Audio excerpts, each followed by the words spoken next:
जय शिव गोरक्ष। प्रिय श्रोताओं, आप सुन रहे हैं स्कंद पुराण और आज आप सुनेंगे स्कंद पुराण का भाग 100 तथा वैष्णव खंड का भाग 15।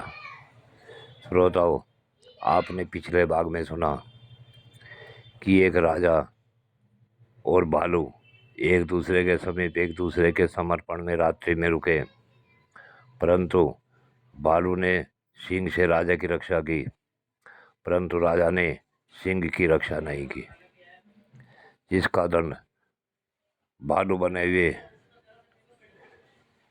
काष्ठ मुनि ने श्राप के रूप में दिया। अब इससे आगे की कथा इस भाग 100 में सुने। श्री सूत जी कहते हैं कि ये ऋषिवरों, सब पापों का नाश करने वाले मान पुण्य पद वेंकटाचल पर जो कृष्ण तीर्थ है, इसका भी माध्यम श्रवण करो। पूर्व समय में रामकृष्ण नाम का एक बहुत बड़ा मुनि हुआ। वो सत्यवादी, शीलवान, उत्तम भक्त, सब प्राणियों पर दया करने वाला था। उसने ब्रह्म तत्व के आश्रित होकर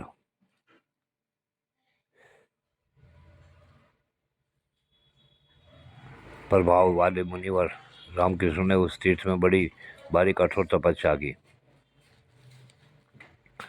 उनके सब अंगों पर वाल्मीकि मिट्टी यानी बमी की मिट्टी जम गई और उसने उन्हें आच्छादित कर दिया। तो भी महामुनि रामकृष्ण तपस्या में संलग्न रहे। उन्होंने बमी की कोई परवाह नहीं की। इंद्र ने तपस्या करते हुए उस मुनि श्रेष्ठ पर मेघों को भेजकर बड़े वेग से वृष्टि करवाई। 7 दिनों तक लगातार वर्षा होती रही। मूसलाधार पानी पड़ने पर भी मुनि ने अपने नेत्र बंद करके वर्षा को सहन किया। तब बड़ी भारी गड़गड़ाहट के साथ कानों में बधिर बनाती हुई बिजली बमी के ऊपर गिरी। बमी ढह गई। उसी समय शंख चक्र गदाधारी भगवान विष्णु प्रकट हो गए। श्री रामकृष्ण की तपस्या से संतुष्ट हो भगवान इस प्रकार बोले, रामकृष्ण, तुम वेद शास्त्र के पारंगत विद्वान हो और तपस्या की निधि हो।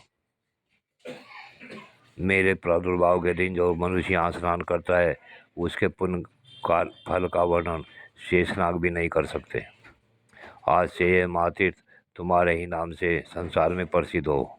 ऐसा कहकर भगवान श्रीनिवास वहीं अंतर्ध्यान हो गए। तब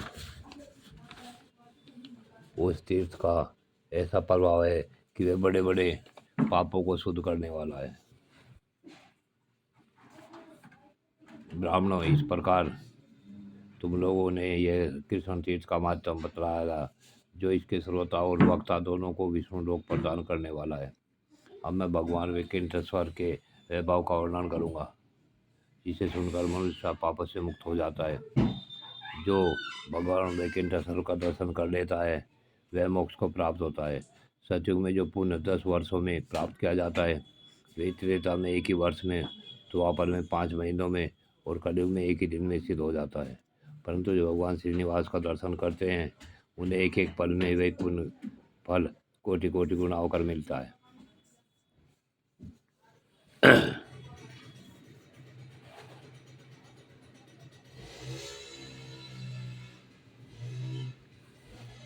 संपूर्ण तीर्थ सब देवता मुनि विग्रह श्रेष्ठ संघ से पूजित है। उसके स्मरण करने मात्र से यमराज की पीड़ा नहीं होती। वेंकटेश्वर का दर्शन एवं पूजन करने से जन्म सफल हो जाता है। भगवान नारायण का दर्शन होने पर सहस्रों ब्रह्मत्या और 10,000 मदपान के पाप भी पूर्णतः नष्ट हो जाते हैं। मनुष्य सदा भोग और स्वर्गलोक का राज चाहते हैं। वे एक बार प्रसन्नतापूर्वक वेंकटाचल निवासी भगवान श्रीनिवास को प्रणाम करें। वैसे ही भगवान वेंकटेश्वर का दर्शन सब पापों को दग्ध कर देता है। भगवान वेंकटेश्वर की भक्ति 8 प्रकार की मानी गई है।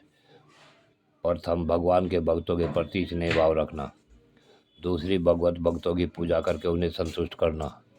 तीसरी, स्वयं भक्ति पूर्वक भगवान की पूजा करना। चौथी, अपने शरीर की समस्त चेष्टाएं भगवान के लिए ही करना। पांचवी, भगवान के माध्यम की कथा में रुचि रखना और उसे सुनने में आदर का भाव होना। छठे, अपने नेत्र और शरीर में भगवत भक्ति एवं भगवत प्रेम जनित विकार का स्फुरण होना। सातवीं, भगवान श्रीनिवास का निरंतर स्मरण करना तथा आठवीं, वैकुंठाचल निवासी भगवान श्रीनिवास की शरण लेकर ही जीवन धारण करना। ऐसी 8 प्रकार की भक्ति यदि किसी मलेच्छ में भी हो तो वह निश्चय ही मोक्ष को प्राप्त कर लेता है। वैकुंठाचल निवासी भगवान श्री हरि का 2 घड़ी निश्चिंतन करने वाला मनुष्य भी अपनी 21 पीढ़ियों का उद्धार करके विष्णु लोक में सम्मानित होता है।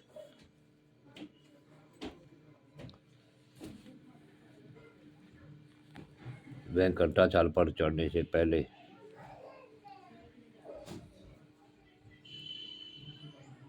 पर्वत की इस प्रकार प्रार्थना करनी चाहिए।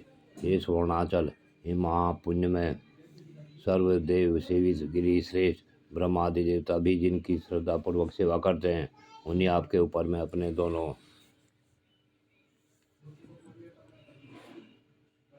पैरों से चलूँगा। मुझ पाप व्यक्ता पुरुष के इस पाप को आज आप कृपा पूर्वक क्षमा करें। आपके शिखर पर निवास करने वाले भगवान लक्ष्मीपति का आप मुझे दर्शन कराइए। इस प्रकार पर्वतश्रेष्ठ वैकुंठाचल की प्रार्थना करके मनुष्य उस पर धीरे धीरे चले। ऊपर पहुंचकर सब पापों का नाश करने वाले परम पुण्य में स्वामी पुष्करणी तीर्थ में नियमपूर्वक स्नान करे।